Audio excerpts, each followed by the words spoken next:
jauties, kai atėjo toks garsus laukos renginys? Sergu. Kuo? Renginio liga. Lauki renginio? Laukiu, kol Petkus pasiims apdovanojimą. Tikiesi iš rytoj vykstančio renginio, tai yra Laukos žiedo geriausiai 2009-ieji.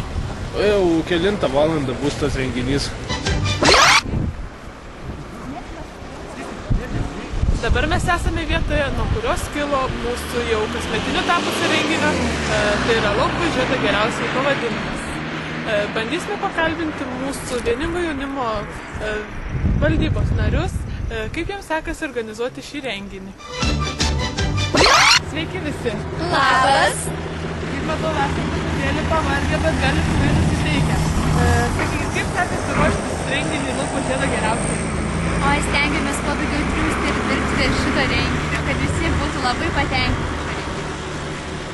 O jūsų organizacija yra tik kiek narių ar ir daugiau?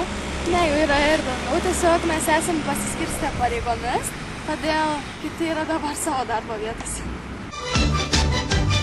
Ką manote apie renginį Laukos žiedo geriausiai? Kiekvienas renginys, kurį organizuoja jaunimas, yra gerai.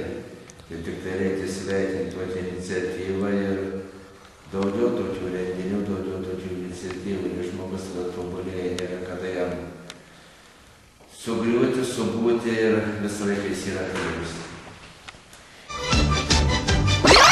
Daug jaunimo susirinks į šitą mūsų gražų labai žiedą apvalų iš visų aplinkinių kaimų. Net ir aš iš Jodainio atvažiuosiu, manau, jeigu nieks nepamaišys. O ko aš tikiuosi? Tikiuosi, kad trečią kartą įvyksiantis junginys, sakau, Jėzau, iš po chemijos, matot, kokia įtaka. Trečią kartą vyksiantis renginys pratęs labai gražią tradiciją. Ir kaip pagrįskim liaudės išmintim, kaip sakoma, trečias kartas nemeluoja. Tai, o ketvirtas garantuoja? O ketvirtas garantuoja, tai dabar laukim nemelavimo ir tai darom su nekantrumu. Tai puiku, kaip žinoma, pats dalyvauji ruoši pasirodymą šiam renginiui. Gal galėtume apie jį trumpai papasakoti? Ne, negalėčiau, tai tegu išlieka paslaptyje. Na kągi, suprantama. Galbūt norėtum ką nors palinkėti mūsų Laukos vieningo jaunimo organizacijai, kuri taip sunkiai dirba, kad šis renginys jau vyktų 3 metus. Norėčiau jiems palinkėti stiprybės, sėkmės ir kad įvyktų toks renginys, kurį atsimintų visi ilgai ir laimingai. Viskas dėl jaunimo!